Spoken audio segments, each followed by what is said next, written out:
Այս ձևի ստեղծված ուժի դեպքում պրոբլեմ կա։ Խոսքը ռուսաստանցի գործարար Սամվել Կարապետյանի առաջնորդած ուժեղ Հայաստան դաշինքի մասին է։ Մի քանի օր է արդեն քննարկվում է, թե ինչու դաշինքի ընտրական ցուցակի 199 թեկնածուից 105-ը ինքնաբացարկ հայտնեցին։ Քաղաքական շրջանակներում գերակշռող տեսակետն այն է, որ այդ որոշումը թեկնածուներին պարտադրվել է։ Տավախություն ունեմ, որ կարող են պատգամավորներից ոմանք այդ ցուցակից ուժեղ Հայաստանի նախընտրական ցուցակից տեղափոխվել քաղաքացիական պայմանագիր կուսակցության պատգամավորների խմբակցություն։ Ուժեղ Հայաստանից, սակայն, այս հարցին այլ պատասխան ունեն։ Վստահեցնում են, որ այս ճանապարհով պաշտպանում են այդ նույն թեկնածուներին նրանց նկատմամբ իշխանության հնարավոր ճնշումներից։ Իսկ ինչ ճնշումներ, հարցնում է քաղաքագետը, եթե ինքնաբացարկ ներկայացրածներից շատերը հանրային ճանաչելիություն չունեն։ Ինչ որ հայտնի մարդու շուրջ հավաքվեցին, պարզ է, այդ մարդը ունի եւ ռեսուրս, եւ ազդեցություն, բիզնեսի ոլորտում,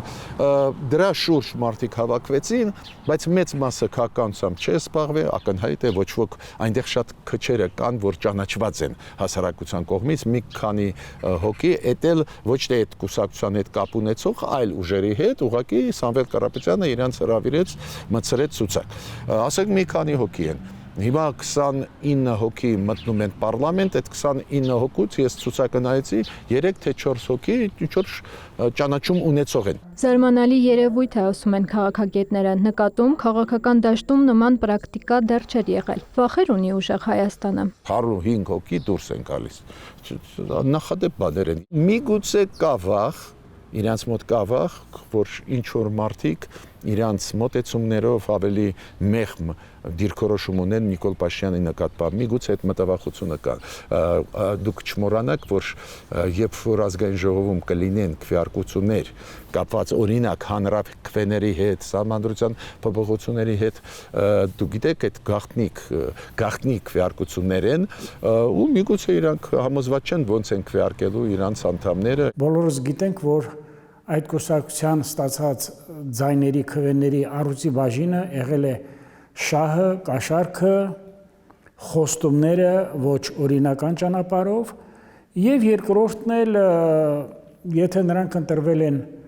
այդպիսի ճանապարհներով, դա արդեն խոցելի է, դա արդեն ձախողված է եւ դա արդեն ոչ կառուցողական է։ Սամվել Կարապետյանը համաձայն չէ այսպիսի դիտարկումների հետ, նա ինչ-որ գաղտնի պլանի մասին է խոսում։ Դա գաղտնի պլանի մաս է։ Ես կարծում եմ դա փորձի պակաս է ուղղակի քաղաքական դաշտում։ Հիշում եք մեր ձևով այդ իր հայտարարությունը, որը բերեց եւ քրեական գործի իր դեմ,